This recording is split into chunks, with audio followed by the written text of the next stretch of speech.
top tier players? I'm Jay with Launch Authority, and I want to show you this tip that I use a lot in DCS that is very effective in Warthunder. I have over 1,000 hours in PvP and DCS, so I kinda know what I'm doing. Kind of.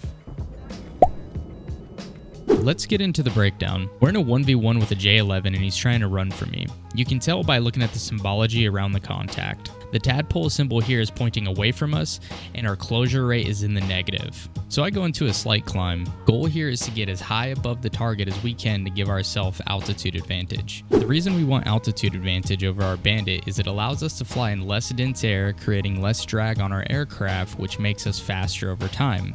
And it allows gravity to work with our missile to help retain its energy during flight. Altitude is stored energy. By looking at the closure rate, we ended up gaining on him, but he started pulling away from us. This is one fast J11. This tells me that he must be slick with no weapons because he is able to outrun me. I'm only carrying an AIM 7 with 11 minutes of fuel, so he must be at a lighter state than me. So we want to give our AIM 7 every advantage we can to hit this guy. And being above him is going to help us out greatly. You can see that we have a big boost in closure rate. I'm trying to fire within 3 miles, but I see that he's trying to drag me into his base defense, so I'm running out of time to make this shot.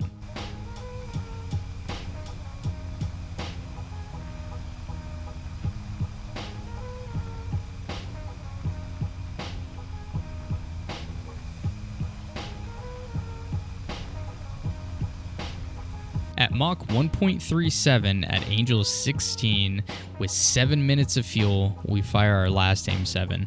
Look at her go. We're about to lose lock. ACM mode picked it up.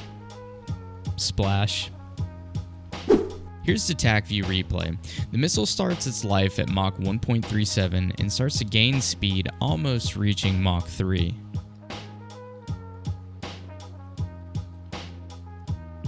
As the missile pulls AOA, we're going to get a drop in speed.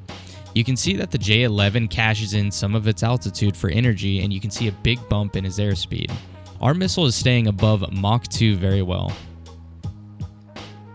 And you can see that the J11 is starting to slow down as he levels out. And our missile hits him right under Mach 2. For funsies, my buddy Alex and I wanted to see what would happen if we made the shot at co-altitude at sea level. We wanted to recreate all the parameters the best we could. I fired at 3.4 miles, rear aspect with 18 meters a second of closure rate, just like the real shot. The F-15 had a hard time reaching Mach 1.3 at sea level, so I fired at Mach 1.2. During the missile's flight, you can see that it tops out at Mach 2.44 and begins to lose energy quick. The missile shot at higher altitude was able to hit Mach 2.78 and stay above Mach 2 the entire time. So if you want to increase your PK, give yourself altitude advantage. Don't be afraid to fly high. You don't need to stay high. Fly up, shoot your shot, and drop back down like every other spam rammer in DCS. Wait till Fox 3 fighting comes to Warthunder. Every YouTuber is going to cry about it. Watch. You heard it here first. It's going to happen. If you enjoyed the video, please give it a like and let me know what you think. This is a brand new channel and any support goes a long way. Launch Authority is also a clothing brand and we have some new shirts dropping very soon. So please go follow us on all the socials to stay up to date. The links will be in the bio down below. All right, boys. I'll see you guys in the skies.